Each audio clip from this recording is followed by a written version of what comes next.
Sabul po sa CCTV ang pagtangay ng magnanakaw sa tip box ng isang tindahan sa Quezon City. Siyam na buwang inipon ang perang laman ng kahon na pakasana sa outing ng mga empleyado. Nasa frontline ng balitang yan, si Dave Abuel, exclusive. Nakapayong pa nang dumating para bumili ang lalaking yan sa isang tindahan ng inumin sa Barangay Bagong Silangan, Quezon City. Kita naman sa kanang bahagi ng CCTV footage ang empleyado ng tindahan na inaasikaso ang order.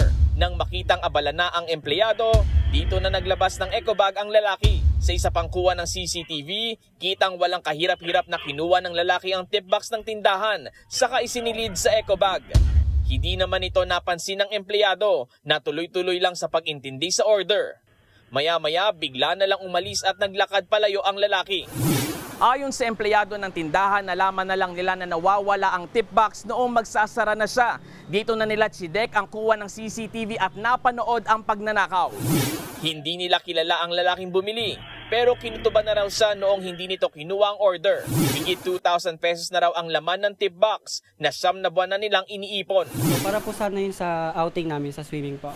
Nai-report na raw ng may-ari ang insidente sa pamunuan ng barangay. Tingin nila, aral ng kawatan ang pwesto ng mga CCTV. Kasi may gamit-gamit siyang payong at alam niya yung pwesto na hindi siya talaga makikita. May ecobag pa, talagang pinagplanuhan.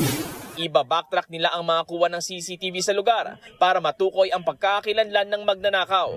Payo nila sa mga tindahan, lagyan ng kadena ang tip box o di kaya itabi na ang lamang pera.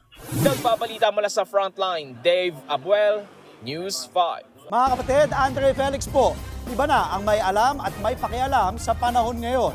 Para po sa tuloy-tuloy na balitaan sa Frontline kahit weekend, mag-follow at mag-subscribe na sa social media pages ng News 5.